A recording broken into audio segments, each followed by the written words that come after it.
Good evening, everybody.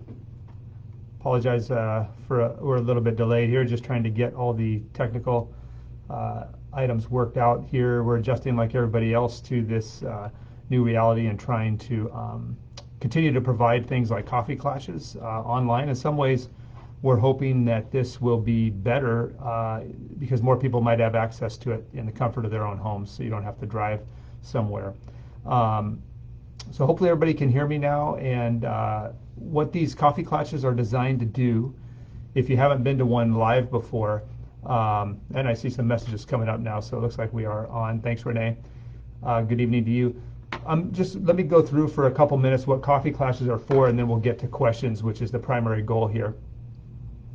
So I've held coffee clashes for a number of years now. Every 6 weeks or so, we try to have one.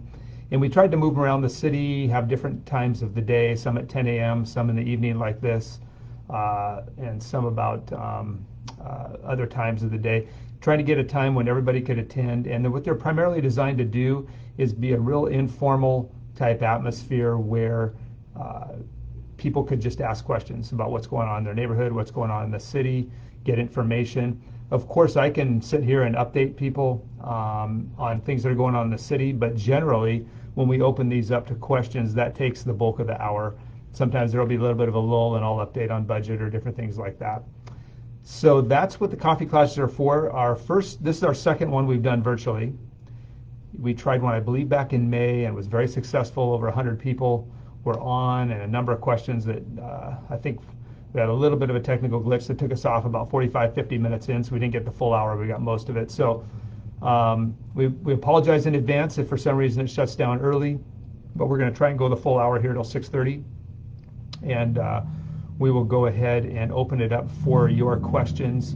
And I can see them if you type them in here. I see good evening from a couple folks, Tracy and Renee, thank you, and some others now coming in as well. And so if you have any questions, just go ahead and type them in there.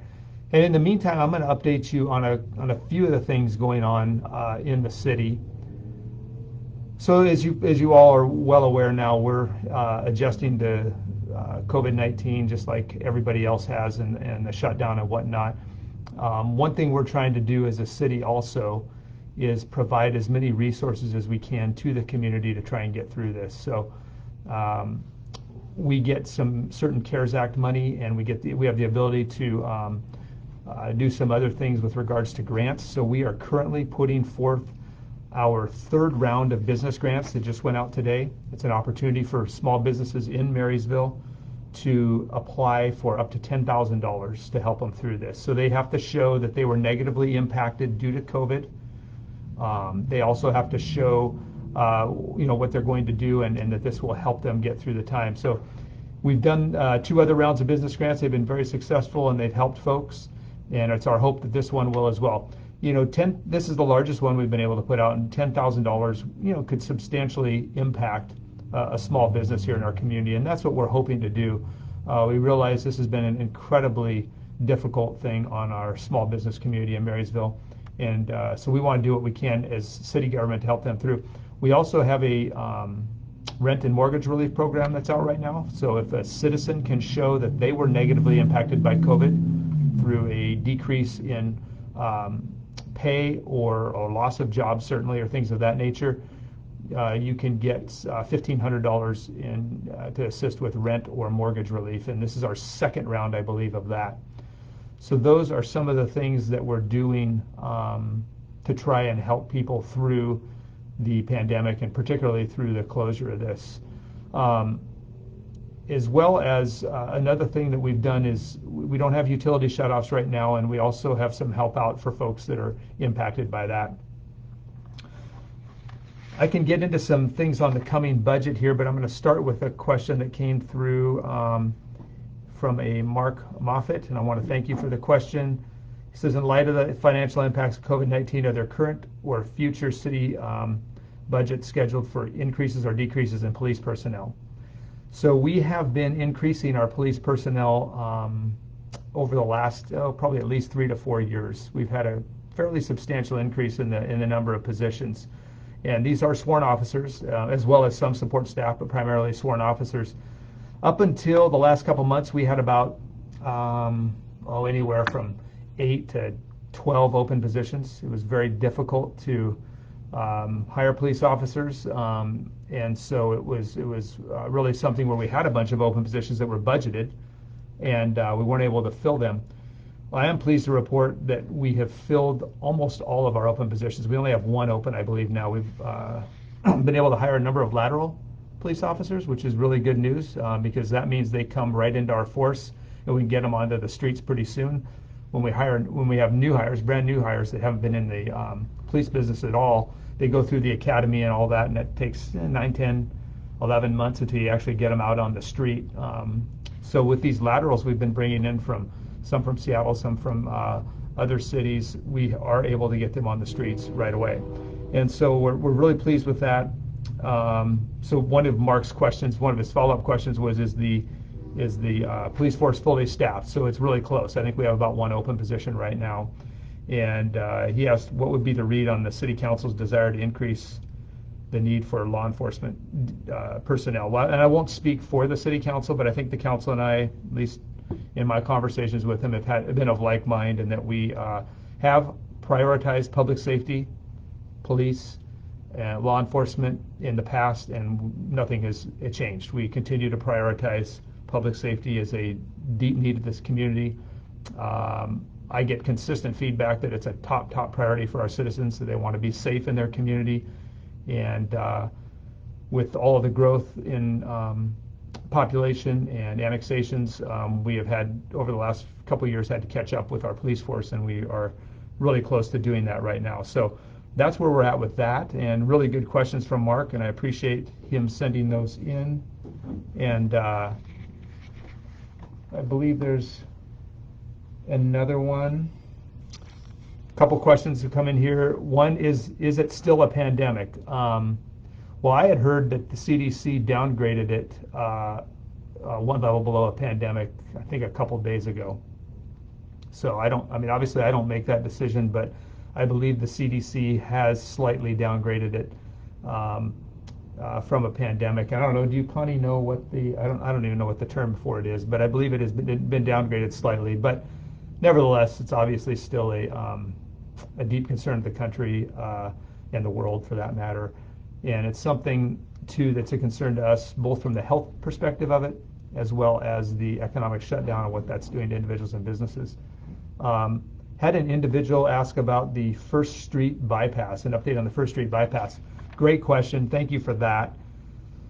So first of all, what the First Street bypass is essentially, this is going to bring traffic westbound towards the 529, Highway 529, and what will be eventually a brand new interchange that'll go southbound on I-5 from Highway 529.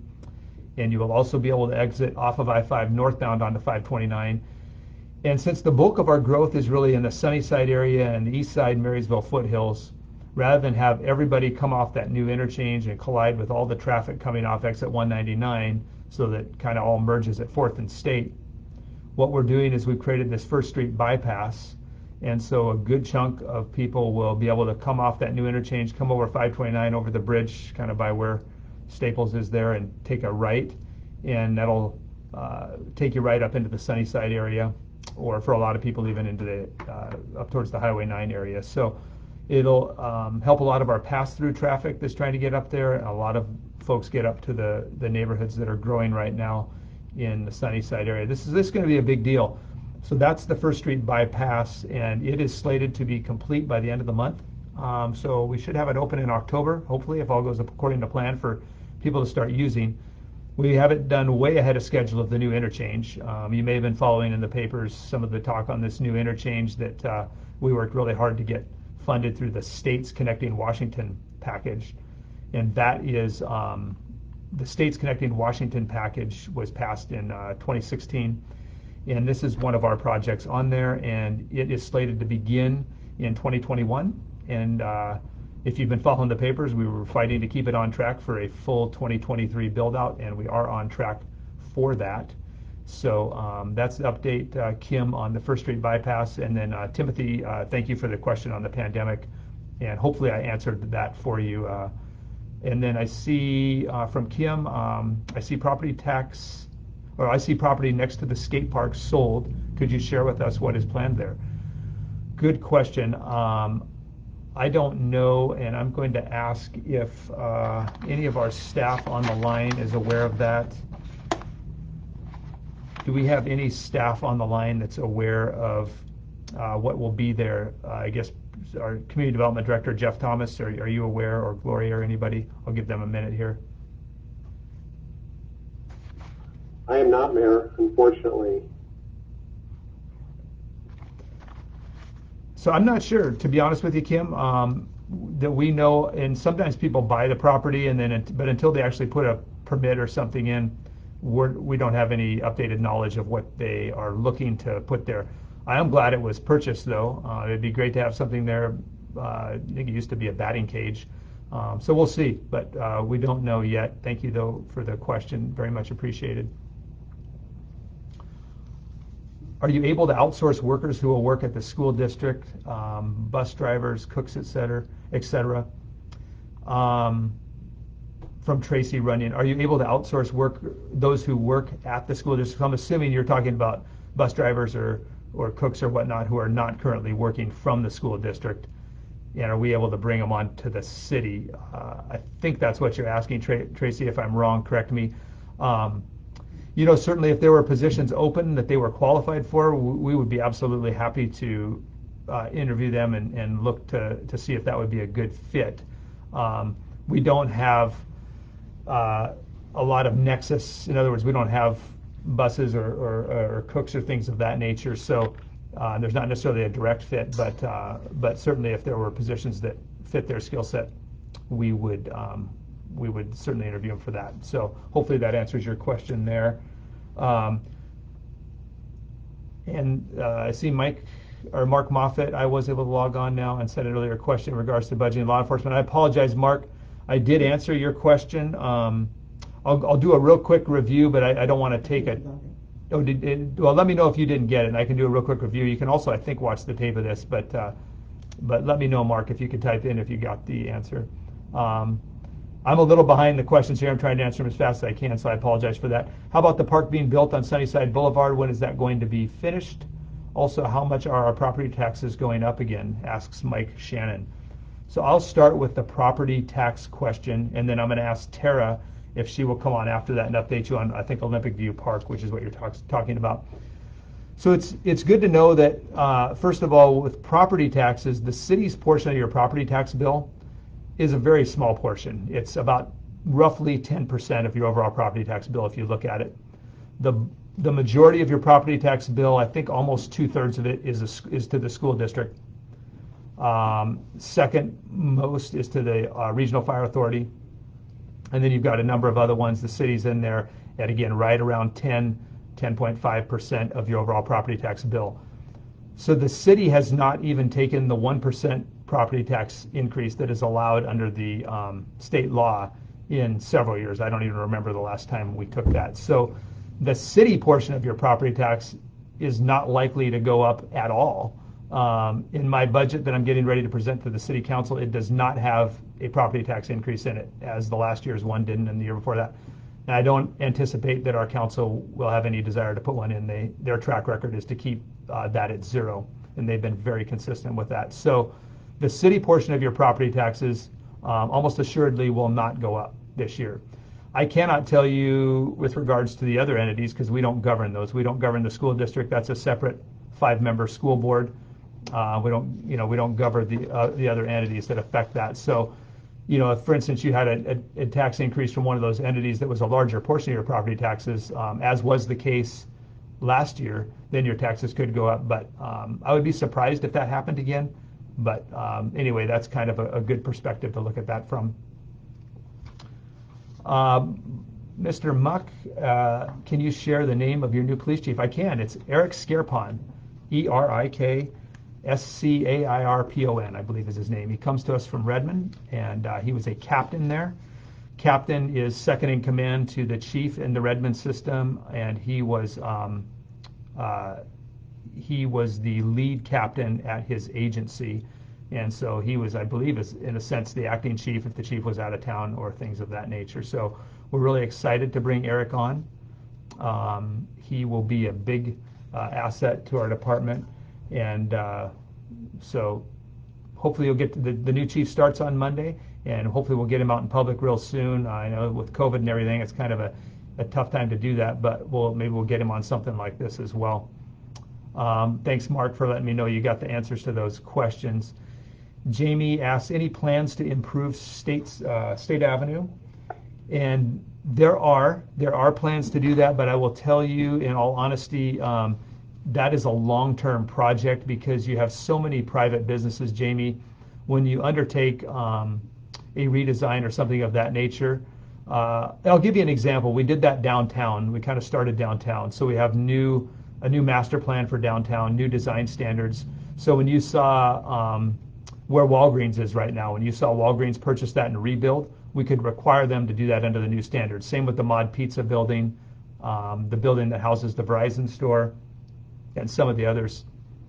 And so that's the type of thing we're investigating for State Avenue, up and down State Avenue. And we're taking public input and we're designing that.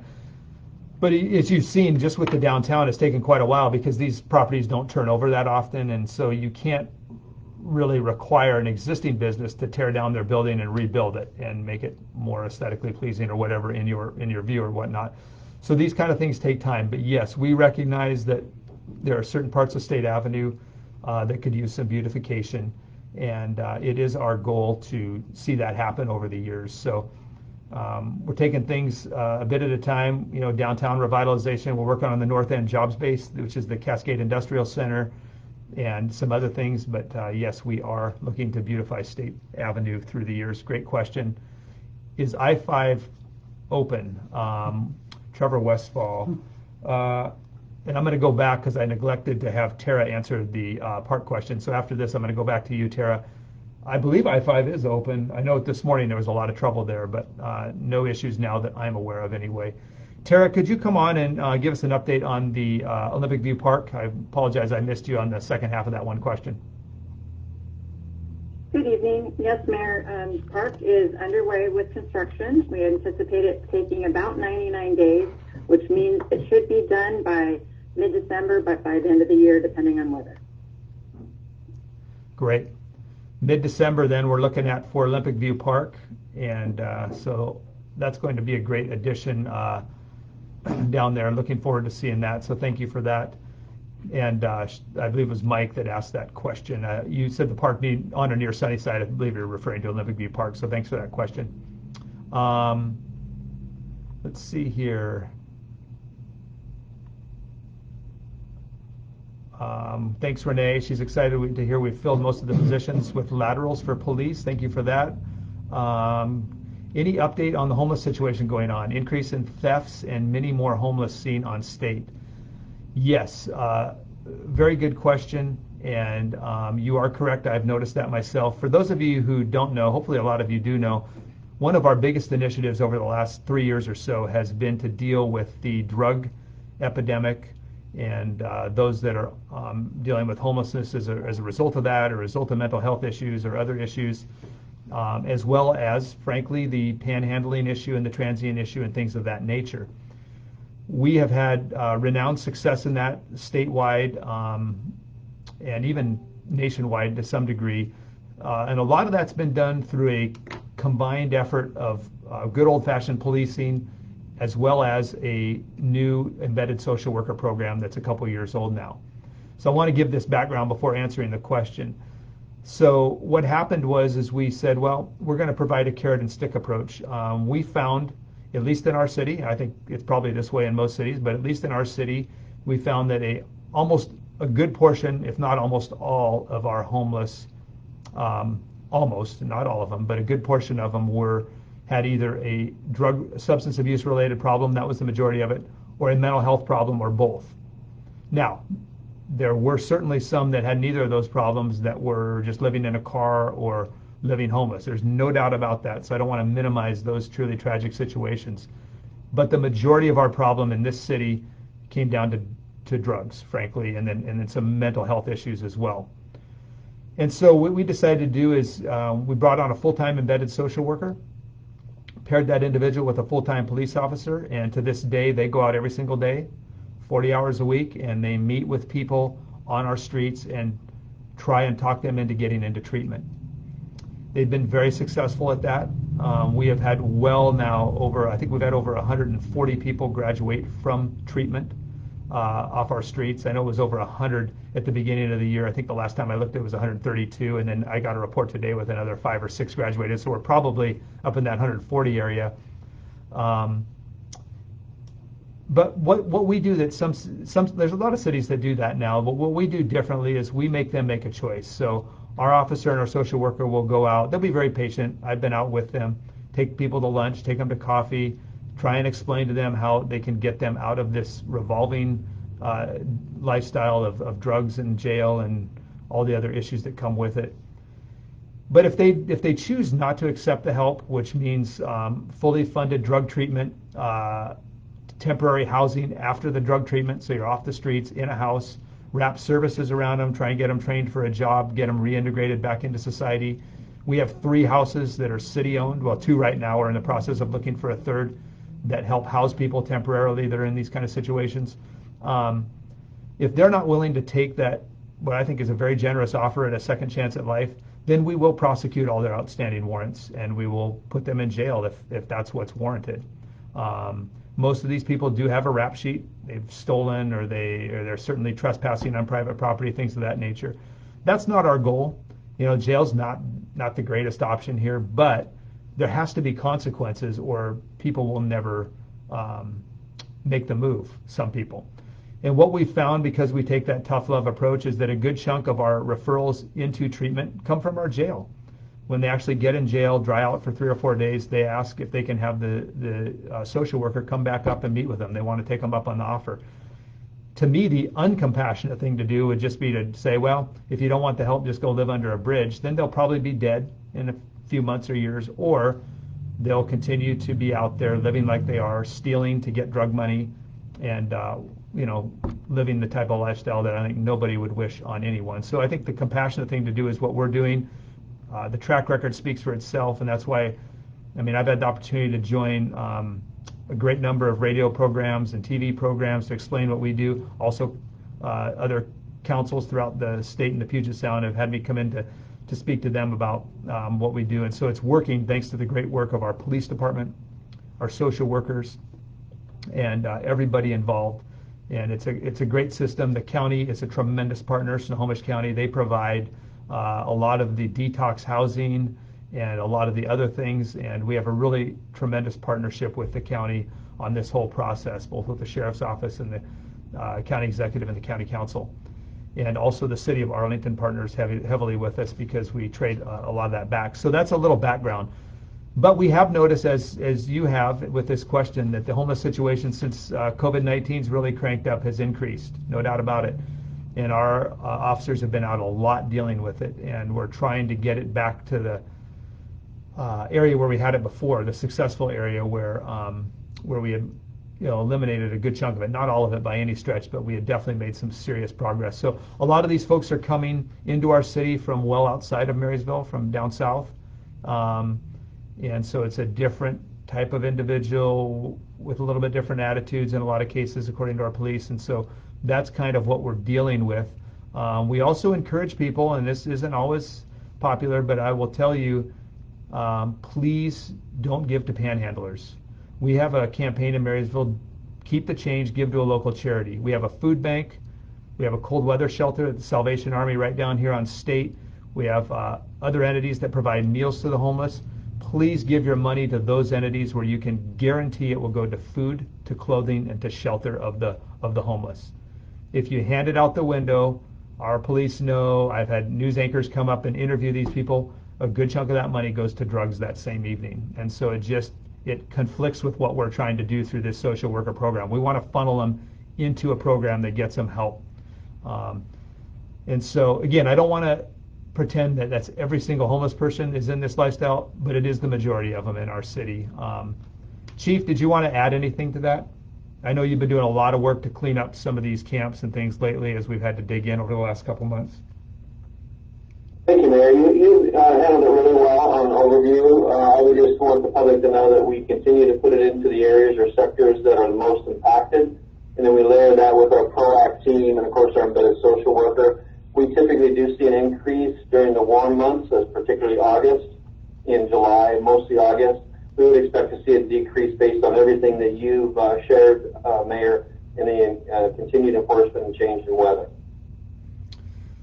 Thanks, Chief Goldman. And Chief Goldman's done a great job as the chief here, interim chief. He was getting ready for retirement and has agreed to stay on until we get the new chief in, and even beyond that to help get him situated. He's done a great job leaning into this whole effort over the last several years as assistant chief and then as chief for the past year. So thank you, Chief.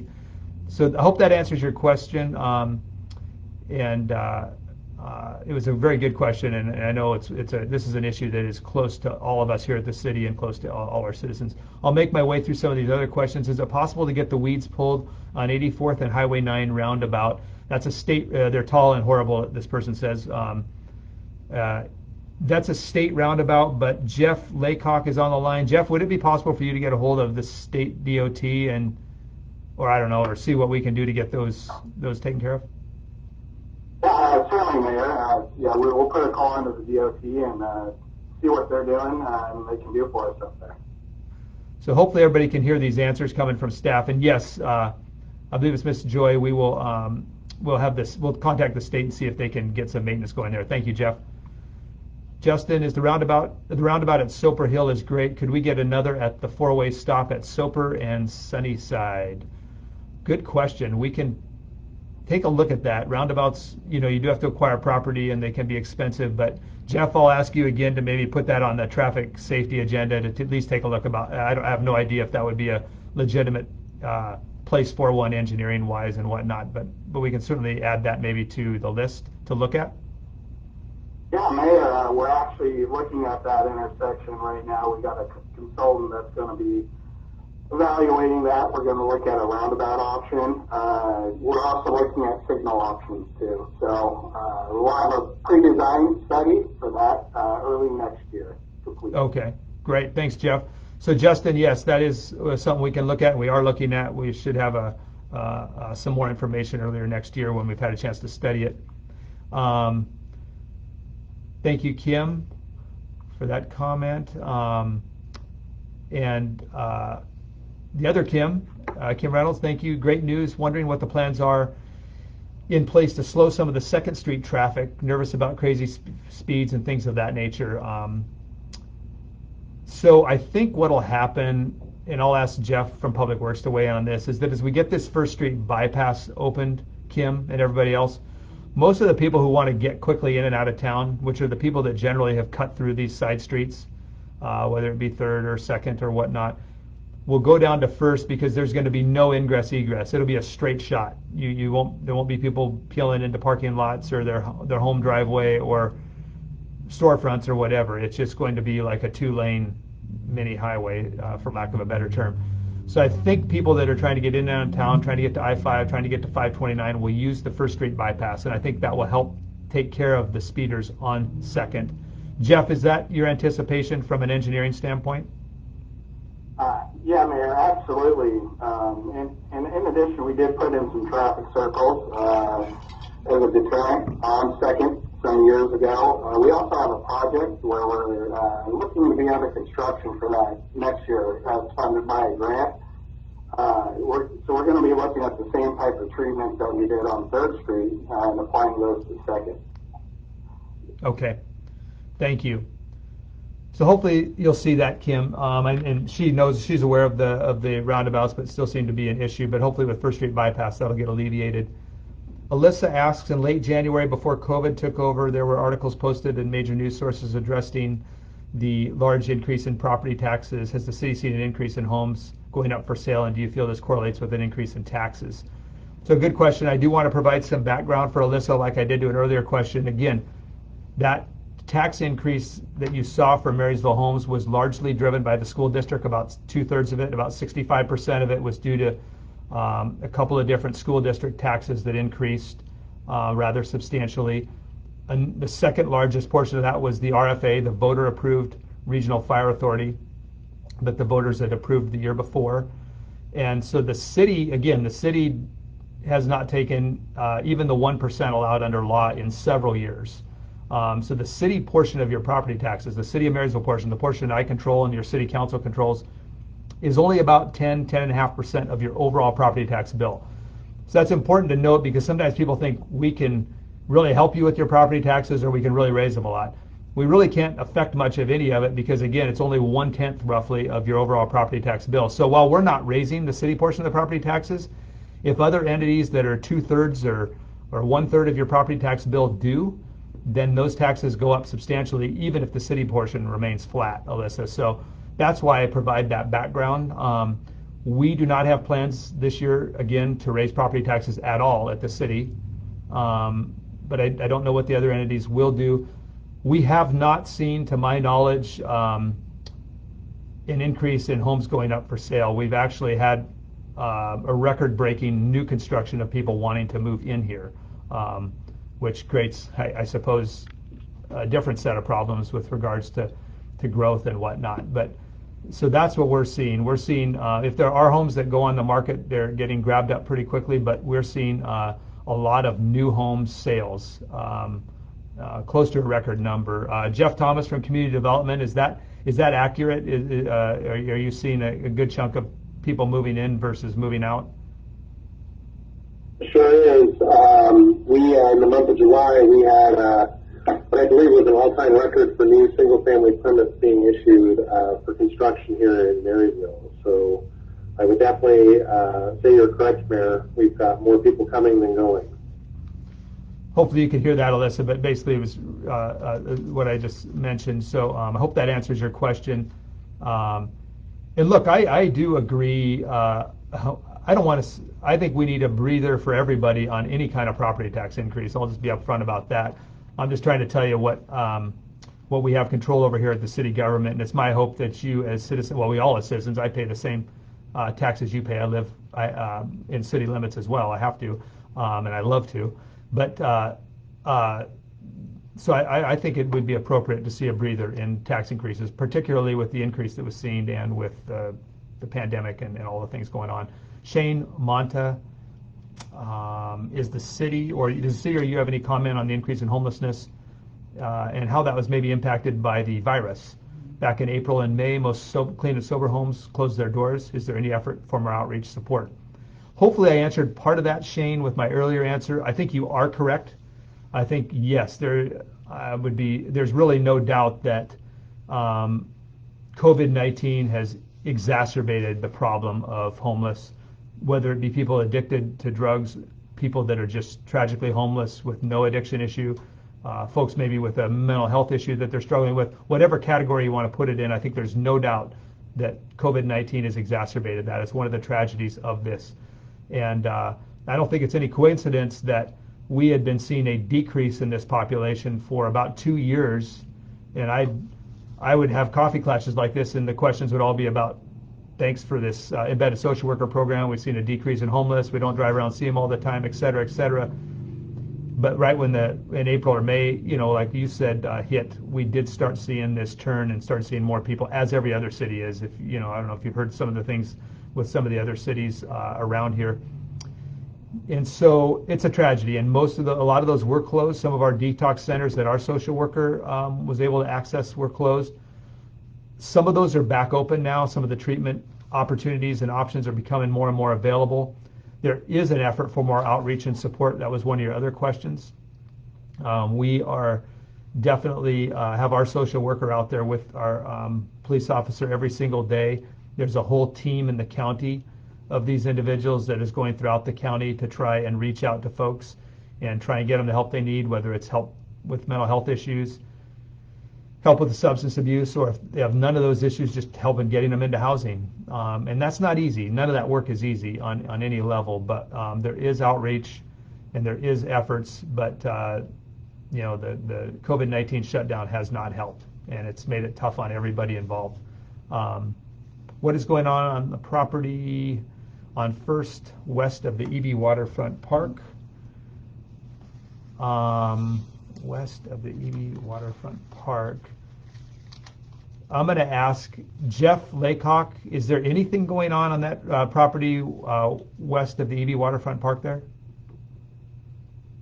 Yeah, so I believe this would be in reference to the Geddes site there, Mayor. I'm sorry. You want me to speak on that? Yes. Yeah, go ahead. I'm sorry. I was thinking of by the First Street Bypass, but you're right. It's the Geddes property, which Kim, what we're doing there is we spent a lot of time kind of cleaning that area up from the contaminants that were left over from the old industrial uses. It is our long-term plan to have some type of a public space, a park area with the amphitheater and some other amenities, area to launch kayaks and different things of that nature, a boardwalk. That's kind of our long-term plan, and then we'd also like to see some private development come up around that by way of some shops and maybe some shops on the bottom and some living quarters on top, things of that nature. That's a long-term plan, though, and unfortunately with the pandemic, we haven't done a lot more work on that this year. We were trying to chip away at it every year. We got a good chunk of the cleanup done, which was step one, get the environmental cleanup done so it would be developable again. And step two is to do some design work on the city's end, which we can do. And then it gets down to the really tough part, and that's funding it, both the public portion and then finding private investment to come in and do the other part.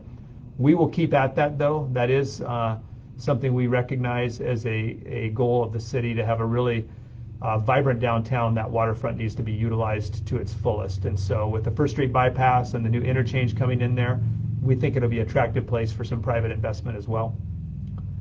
Debbie asked if the trailer dump station will be reinstated, and it won't. Unfortunately, for those of you who used it, yeah, that one won't be reinstated with the project going on there right now. And I'm making my way through here. I apologize for those that have put questions in here. We're making our way through them as quickly as we can. Mike, any plans on cutting the reeds around the retention ponds? The one on Sunnyside is getting very overgrown, lots of blackberry bushes growing through the fence. Jeff Laycock, are you aware of which retention pond he's speaking of there? Not necessarily, but if you could provide an address or a general location, we'll look into it. Some of these ponds are privately owned. Yep. Yeah, so Mike, if you heard Jeff there, if you could provide a specific, maybe an address close by there, we can take a look at that. A good chunk of those are owned by homeowners associations that don't always take care of them, so we can look at maybe helping out a little bit. But again, a lot of those are, if they are overgrown, are typically because the homeowners association is not taking care of them. But if you could provide a little more information on the location, we can have our public works team look at that for you. The abandoned trailer and the burn truck on 116th across from Starbucks, trying to get that one towed away. Chief Goldman, I know I've talked with you about some of these issues, but I don't know if it's that specific one. I know you guys did a great job on another set of abandoned cars recently, but I'm thinking this may be a different one. Is that one we can take a look at across the Starbucks from 116th and sounds like an abandoned trailer and a burned out truck? Absolutely, Mayor. I just wrote it down. I'll have someone look into it. Great. Christy, hopefully you heard the chief there. We will look at that, and we've had success when that comes to our attention. We do everything we can within the law to get those things moved. So we will look to do that with this one.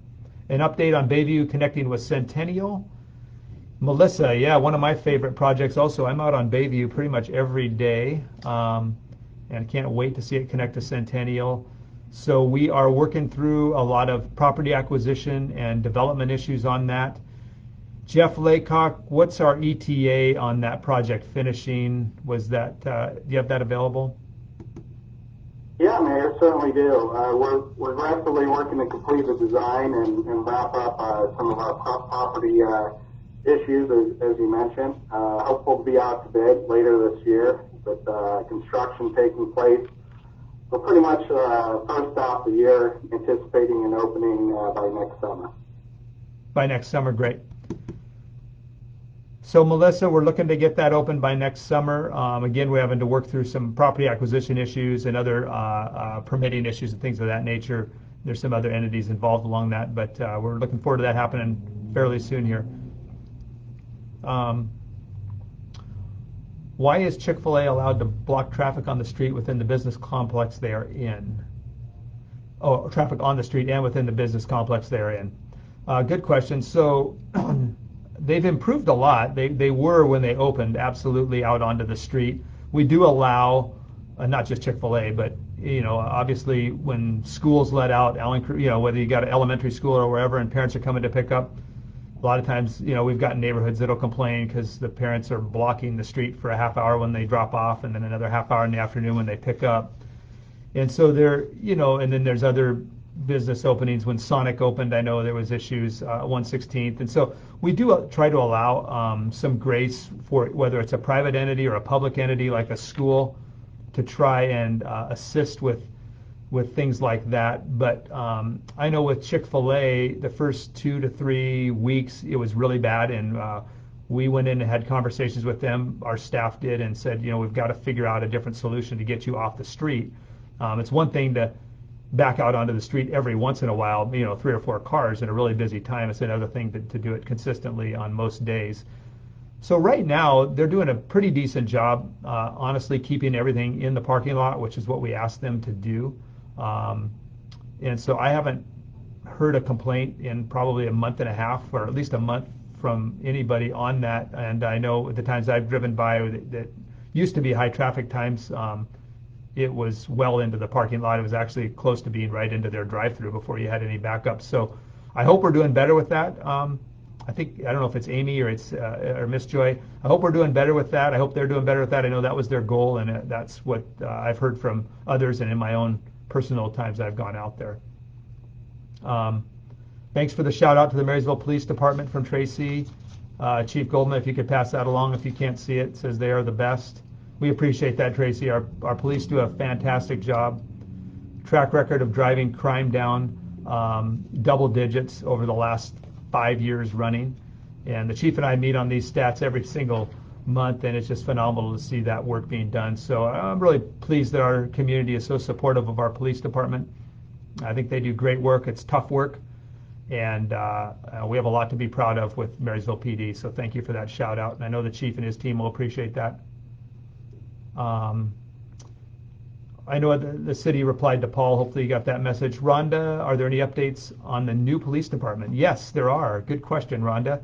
So if you've driven back behind the Baxter building there on Delta, you'll see that we've got a building going up, and that is the voter-approved public safety building.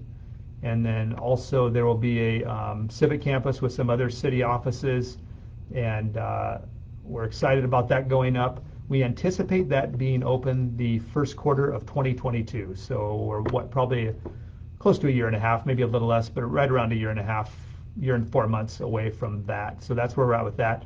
We're really appreciative that the voters approved that. Basically there was a voter-approved initiative that built our old police station back in the early 80s, back when we were a city of, 10,000 or so. Now we're a city of almost 70,000. with a much larger police force and in much different needs by way of police and jail and other facilities. So this will provide that and allow us to sell off some of our other buildings to help pay for the portion of that that wasn't paid for through the voter-approved sales tax. Thank you, Grammy. I appreciate you letting me know that. I appreciate the kind words very much. Christopher says, great idea on the embedded social worker programs. Any plans to expand it?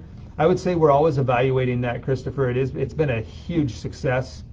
And we took a chance in starting that. Back when we started it, it wasn't necessarily something that a lot of people thought was great, embedding social workers with police officers.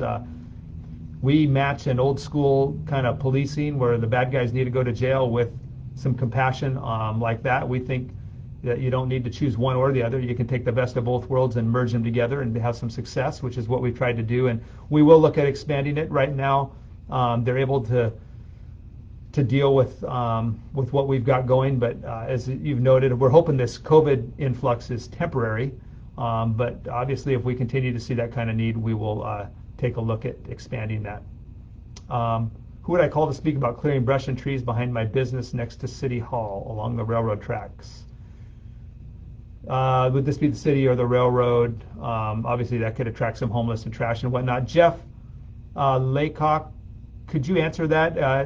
It sounds like next to City Hall and behind along the railroad tracks some brush. I know we already did some work clearing back there a while back, but is that something that the city could take a look at or work with?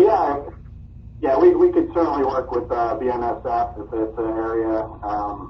Certainly that's tracking. As you know, we did work with BNSF on some additional clearing activity along near 88th Street, I believe, last year. So if this is just a vegetation issue, certainly we can work with BNSF on that as well.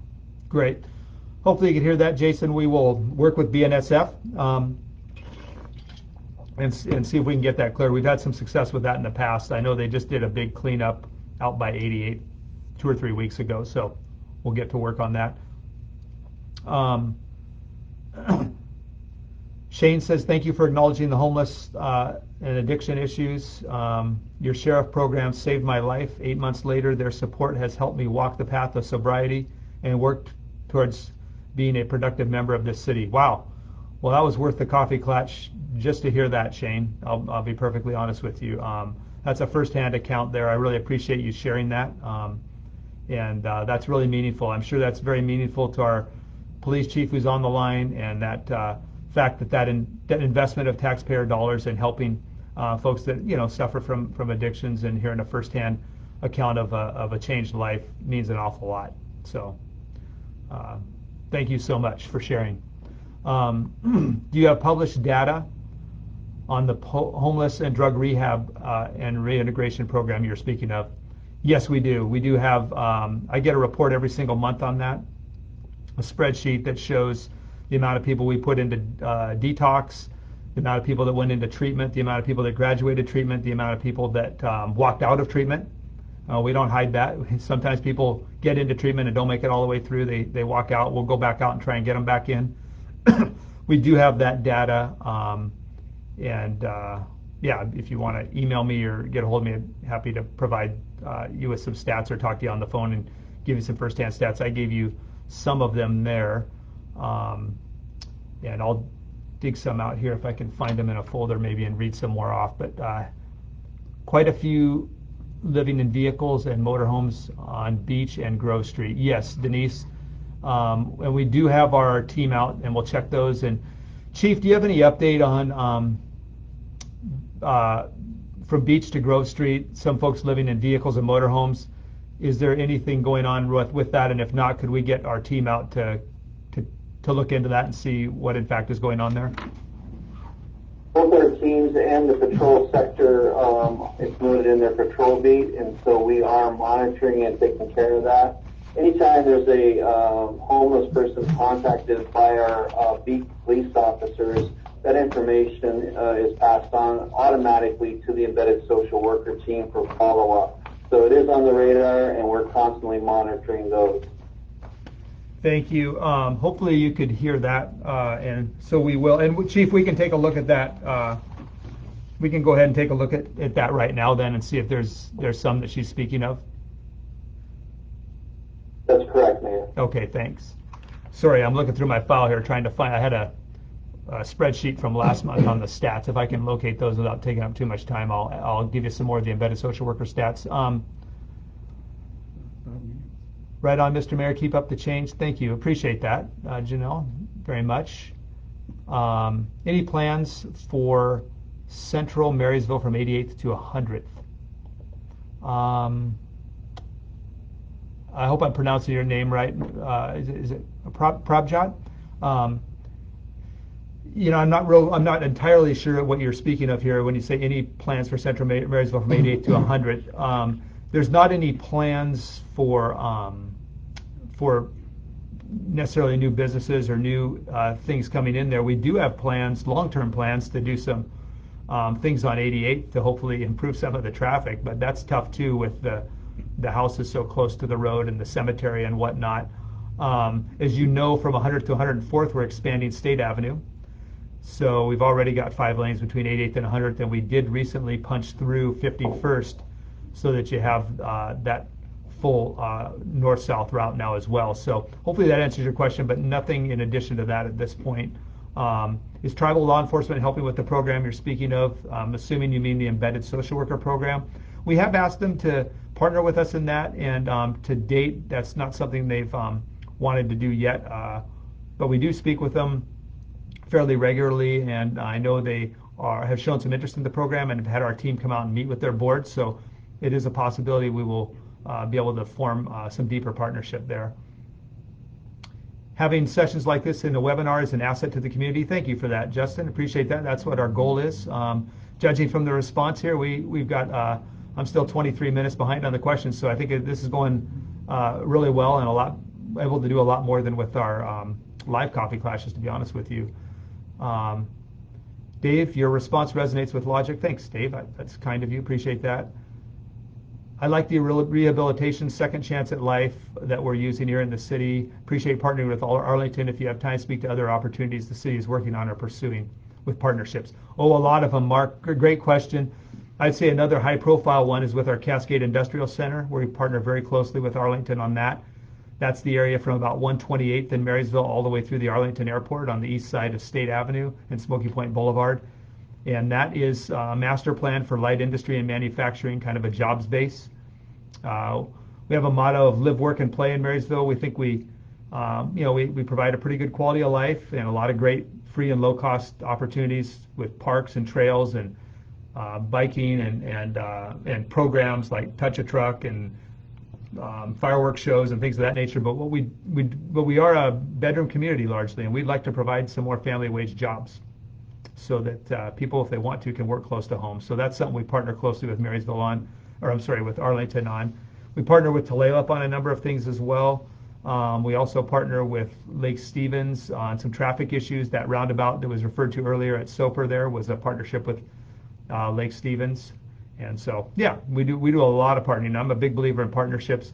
We have a lot of great partnerships with the Snohomish County as well. Snohomish County partnered with us to help fund the design work to get that I-5-529 interchange. And because we did the design with the county, we got a $42 million grant from the state to pay for that. So that interchange is state funded, but it took partnerships with the county beforehand. The county also partnered with us in our embedded social worker program. They helped us get that off the ground. They funded half of our social worker for the first year and a half or so. So that was a great partnership with Snohomish County, with the county council, the sheriff's office, and the county executive. So those are just some of the key partnerships we have. We also have gotten a lot of parks and culture and recreation money, whether it be through the state or the county and whatnot. For instance, Rudy Wright Memorial Field, Cedar Field, which just got turfed and lighted. You can drive by and look at that. That was funded by about half of it by the city, and then the state and the county also partnered to provide the other half. Claudine,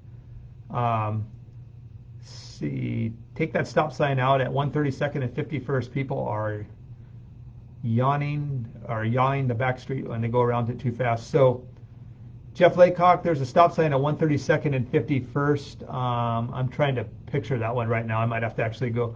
Is there a way we can just look at it? If it's there, I'm sure it's warranted, but Claudine's asking if we take a look at it. It sounds like people are going the back street to go around it too fast. I'm not entirely sure what exactly is going on there, but do you mind taking a note of that and just taking a look? Oh, absolutely, man. Thank you, Jeff. We'll take a look at that one, Claudine.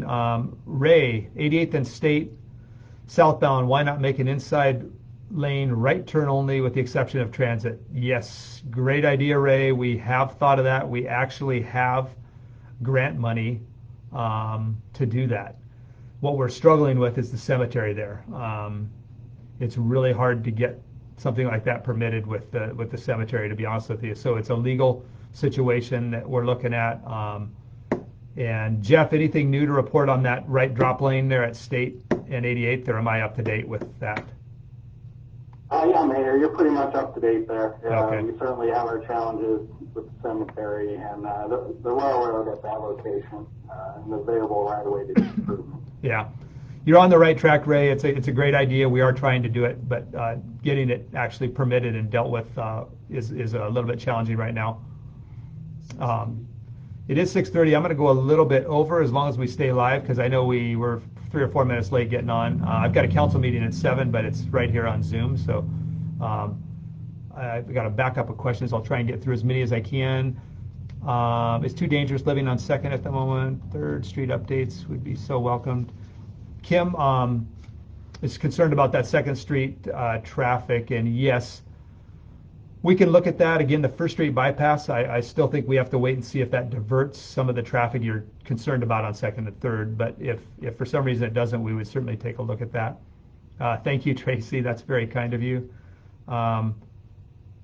Is this being recorded for others to listen to later? Yes, it is. So you can log on later and listen to this whole thing or tell your friends about it. We'd appreciate that. That just increases the exposure of this event. Any ideas for a family park in North Marysville? There isn't one except for the dog park and the soccer fields at 152nd, nothing in between. Yeah, Phil, that's a good point. Others have made that point. There's financial impact of trying to find a place and purchase land and build it. But Tara, I know you and I talked with another citizen about this a couple of weeks ago, and so it's something we should put on our radar. Do you have anything you want to mention now on that? I don't want to put you on the spot, but I know it's something that we need to, it is a gap in the city where it'd be nice to add a park or something. Yes, Mayor, thank you. We have been looking at that area, but the reality is with limited financing moving forward, it's going to be down the road a while before we get to that location. Okay. Hopefully you can hear that, Phil. So we're not, I'm not going to promise anything in the real near term, but we recognize that gap. And so, yes, hopefully long term we can find a solution to that. Chris, is there any plan in the works to build affordable housing? I know this is going to sound silly, Chris. We have relatively, I guess, affordable housing compared to a lot of other areas. That's why so many people are moving up this way. But I think I understand what you're saying. That's a little bit of a difficulty from the standpoint of when private entities build the housing, it's priced at what they price it at. There's some things we can do to try and encourage that. But in reality, the market drives a lot of this. That's why almost every city and almost every county throughout this, the Puget Sound, you're hearing this about affordable housing because the market is driving these prices up. So I wish I had a great answer for you. But what I will say is we do try and partner where we can with folks. The Housing Hope project out by Costco out in the Smoky Point area. Hopefully you've seen that. That was a really good partnership between the city and Housing Hope. We cut out some things to save them some money and allow them to put that in and provide some affordable housing. There's other examples of that throughout the city, and we'll continue to work with entities that provide that, but I'm not going to pretend it'll eliminate the problem. No city really has accomplished that. And let's see here. Just scrolling through this, bear with me a minute. Thank you for some of these comments. The city has cut it every year. It's not part of the HOA. So Mike is saying, Jeff, that this retention pond is one that we've serviced in the past. So Mike, if you could, I don't know if you could email us or if you're comfortable providing a better location on here, we can have our public works team go take a look at that. Yeah, Mayor, I think I was provided an address. Oh, you were? Okay, thanks, Mike. We do have the address. So Jeff, you can have your team take a look at that one then? Absolutely. Thank you very much. We have a very responsive public works team, so yeah, I appreciate their hard work too. And I want to say here, and I'll get to some other questions here, how much I appreciate city staff working through this pandemic. Our staff has really tried to figure out a way to do most of what we accomplish by essential city services throughout the pandemic. So we have people that have been coming in every single day since this started, and we've tried to ensure that the essential services were covered even during some of this shutdown stuff. So hopefully we can be patient on some of the areas that we're running behind on a little bit, but we will do everything we can to get caught up. Chris, pre-COVID, around 700 students were displaced or homeless. I imagine that number has increased. What's the plan to get these kids shelter and out of the smoke? So I'm not sure, Chris, if you're talking about 700 students within Marysville or statewide or countywide. So I'm not exactly sure the specifics on that. Wherever we have, when we say students displaced or homeless, so I don't know when we say displaced or homeless. I guess I'm a little bit unclear. Obviously, if there's kids that are wandering the streets or in that type of trouble, there are a number of resources that we can try and plug them into. There's actually probably more for kids than for, say, a family or a single parent and kids that are homeless. So we could do that. There's Dawson's Place. There's other opportunities. So certainly those are available, and we would work with any kids that are homeless within our community, within City of Marysville. 6427 41st, right across from the nursery and across the street from the brand new houses where the houses are being built. That's from Mike. That must be where the retention pond is. Thank you, Mike. What are you going to do for people that are addicted to drugs and need help? Any plans? Well, I think I don't want to spend a ton of time on that because I think I've outlined a really aggressive approach to that with our social worker program that gets them into detox, then gets them into inpatient treatment, tries to get them graduated, provides temporary housing, and some reintegration back into society by way of job training and things of that. So we have a really robust program. We have city-owned houses too, where people coming out of this lifestyle that have gone through treatment, we'll house them in a city-owned house too for a period of time if we can't find other temporary housing for them. So we're right out there on that in a big way. I'm going to go another 5 minutes or so here and try and get through some of the rest of these. Any discussion of a future hospital in Marysville from Billy? Not really, because we're in the service area of Providence Hospital. In other words, the state has to license hospitals. They've licensed Providence with a service area that includes Marysville. So Providence got the go-ahead from the state to increase their beds, both for mental health and for traditional hospital stays.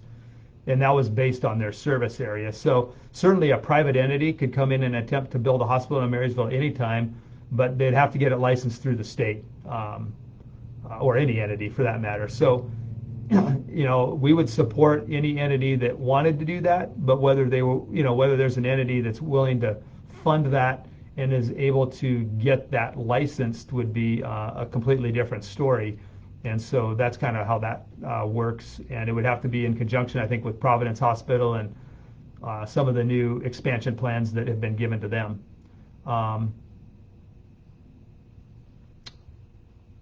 Okay, I'm going through some of these.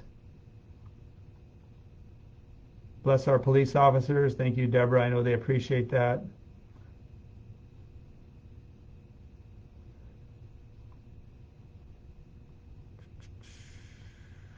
Anna talks about the people with the younger generations. Yeah, the younger generations would receive the same help by way of trying to get assistance with some of the issues we've been talking about. There's different areas of resources, but they do exist. So our social worker and others could help plug them into that. Anna,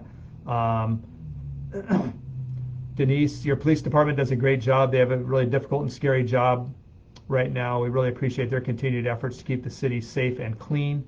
It's great that you're being proactive with homeless and drug issues. Keep up the good work. Thank you. We have a long road ahead. Thank you, Denise. I know our police appreciate that. Thank you for that. Another one, thank you. There are many things police are called for that do not require a police response. It would be nice to have a step-down system where police are not involved. From Christopher.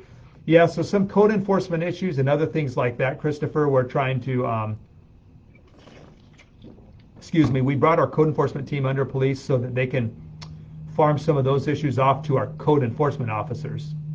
So the patrol officers and commissioned folks can take care of other things. The embedded social worker program is another avenue where if our patrol is out and finds somebody with those kind of issues, mental health or addiction issues, they can bring the social worker and them in. So we're trying to do what you're saying, I think, and diversify that a little bit. Of course, there's always room to grow in that area, and we'll continue to think that way and look that way. And I'm sure that'll be something the new chief is tasked with over the time as he gets in here.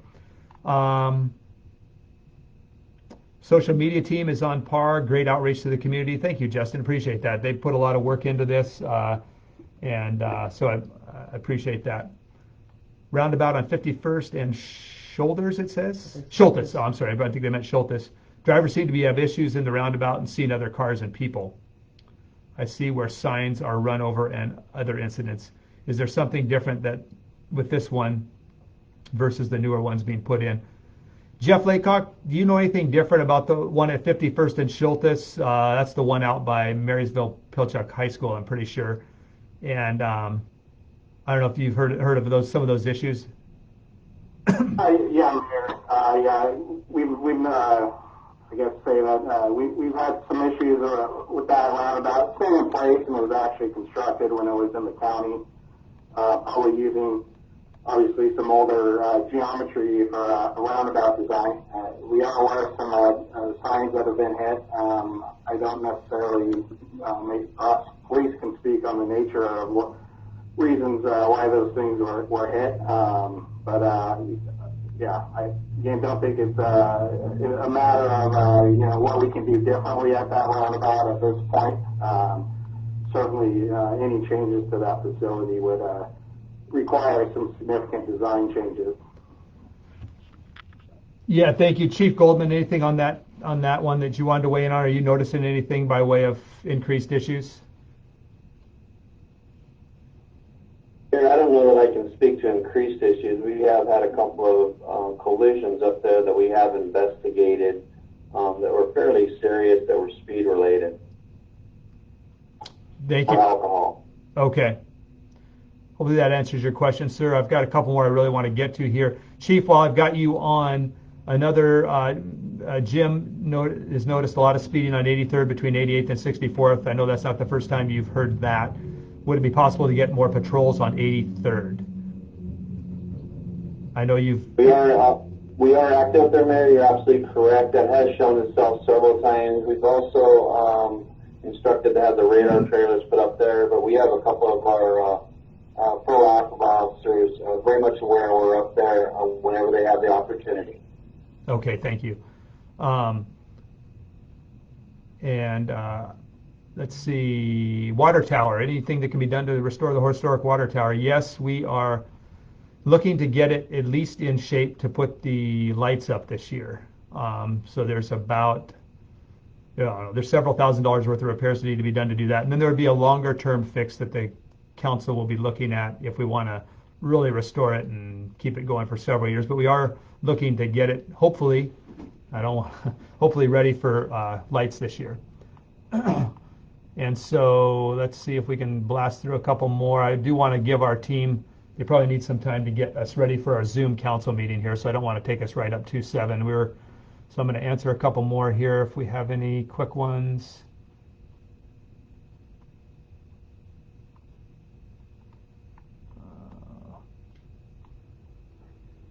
Somebody says they wish Marysville would build an outdoor community pool. Yeah, that would be nice. They're really expensive, and then to maintain and insure and all that, but I agree with you. It would be kind of cool. We've tried to bridge a little bit of that gap for our youngsters with the spray park. Unfortunately, we weren't able to use that this year, but good input, Arlene, and probably have a lot of people that would enjoy that.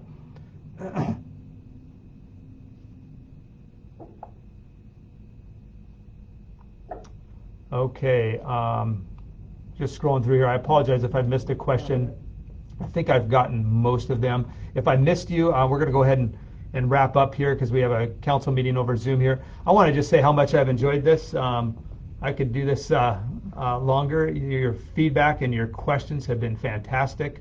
The beautiful thing I think we're finding amidst a difficult time with COVID-19 is that we're finding new ways to reach people in a much more efficient way. So you can sit in your living room and do whatever else you need to do and kind of hear this in the background or jump in with a question. So it allows us to get a lot more people than if we had it at a physical location where maybe only 30 or 40 people were able to show up. So thank you for your participation. That's what makes these go. As long as they're active like this, we'll keep having them. It's well worth our time, and it's about you getting to ask questions. So if we're reaching people, it's incumbent upon us to have these Facebook Live events and find new and innovative ways to reach people. So thank you to everybody who logged on. Thanks for the great questions. And if you have questions that did not get answered, please email them in, and we'll get back to you. Thanks, everybody. I really appreciate it. Thanks all you do for Marysville.